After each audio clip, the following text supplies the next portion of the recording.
E aí, mentes inquietas, que bom ter você aqui de novo, mais um episódio do Criatos. Então, como de costume, senta, ajeita o fone, pega o seu café, não deixe esfriar. Se você tá no trânsito, preste atenção na sua frente aí para não atropelar ninguém, para não ter nenhum acidente, mas sempre com o ouvido aqui no que a gente vai falar hoje. A gente já andou bastante até aqui, né? E a gente já descobriu que foi feito para organizar o caos, a gente aprendeu que tem o direito de errar no meio do processo. Semana passada a gente falou sobre aguentar a pressão que nos molda quando as ideias explodem na nossa cara e os críticos aparecem. Mas preste atenção numa coisa.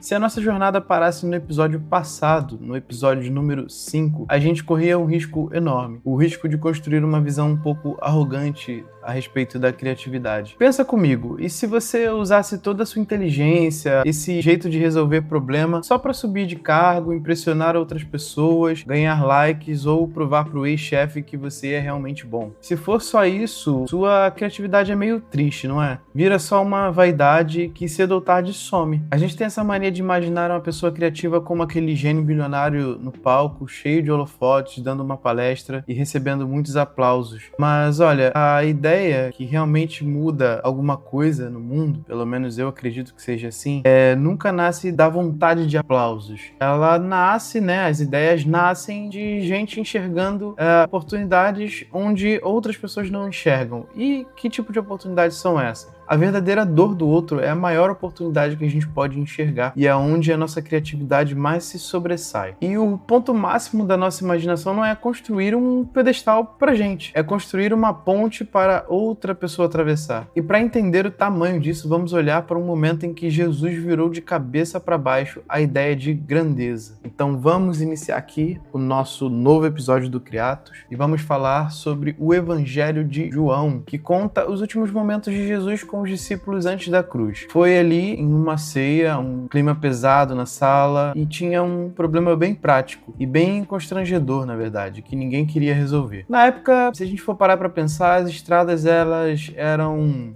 ali em Israel, né? Elas eram de terra, não eram asfalto como a gente conhece hoje. Eram terra batida misturada com sujeira de bicho que passava, afinal o transporte de carga e até de pessoas era feito por meio de animais, não como hoje em dia, né? Então era muito mais comum ver talvez um jumentinho carregando pessoas e até cargas, né, tendas e enfim, coisas que poderiam ser pesadas para serem transportadas à mão. E por isso existia naquela época o costume de lavar o pé de quem chegava. Só que essa era a função do escravo mais baixo da casa, o trabalho que ninguém queria fazer. Só que naquela noite não tinha nenhum servo ali, alguém do grupo ia ter que engolir o orgulho. E o que os discípulos estavam fazendo até ali? Lucas vai relatar o que estava acontecendo. Lucas ele conta que pouco antes estavam discutindo, brigando na real, né, para ver quem era o maior, o mais importante do grupo, e o ego cegou tanto os discípulos que ninguém enxergou o real problema bem na frente deles. Daí Jesus vem e quebra o protocolo. Levanta, tira a capa, amarra uma toalha na cintura, pega uma bacia comum, põe água e começa um por um a lavar o pé sujo de cada discípulo. Vamos para aquele momento que eu gosto de fazer por aqui, que é onde nós refletimos na cena narrada. Jesus, que é o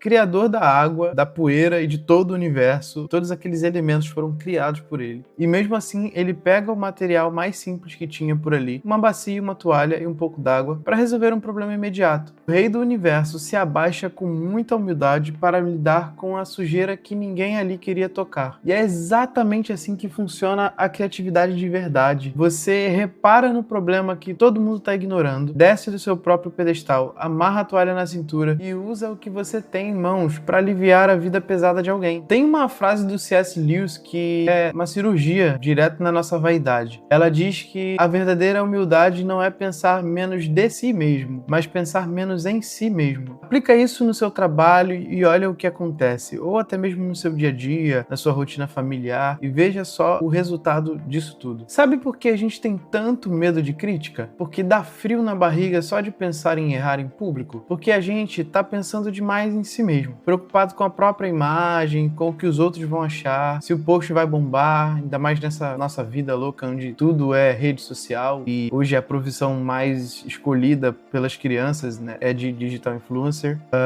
Sempre a gente está em busca de aplausos e de sermos vistos. Agora, quando você tira o olho do próprio umbigo e foca de verdade em quem está do seu lado, o medo perde força. A criação para de ser sobre você e vira uma forma de ajudar alguém. Como é que isso aparece no seu dia a dia, longe de qualquer palco? Pensa na sua casa, por exemplo. Sua esposa chega destruída, se você aí é marido, é casado, depois de um dia daqueles e ainda falta lavar a louça, arrumar o quarto das crianças, resolver 1000 coisas pequenas que ninguém vê. A criatividade que nasce do serviço é você olhar para aquela bagunça toda antes mesmo dela pedir e simplesmente resolver, sem fazer média, sem cobrar reconhecimento depois, só para ajudar a poupar o cansaço dela. E assim, trazendo para algo mais pessoal, para uma experiência mais minha, eu vi isso dentro da minha própria casa. A minha mãe é o melhor exemplo de como servir ao outro com excelência. A casa sempre em ordem, tudo que era importante, sempre no seu devido lugar, sempre fazendo as coisas renderem em épocas de crise, os filhos bem cuidados e instruídos. Minha mãe mal concluiu o ensino fundamental, mas era criativo em tudo que fazia. Ajudou minha avó a criar alguns netos que outras tias não puderam criar e hoje colhe amor e respeito de toda a família. Tudo isso sem ter esperado durante anos uma recompensa ou algo em troca, sendo somente ela mesma, servindo com muito amor e nunca se deixando vencer pelo cansaço. A conclusão que eu tiro disso é de que onde a maioria só vê o problema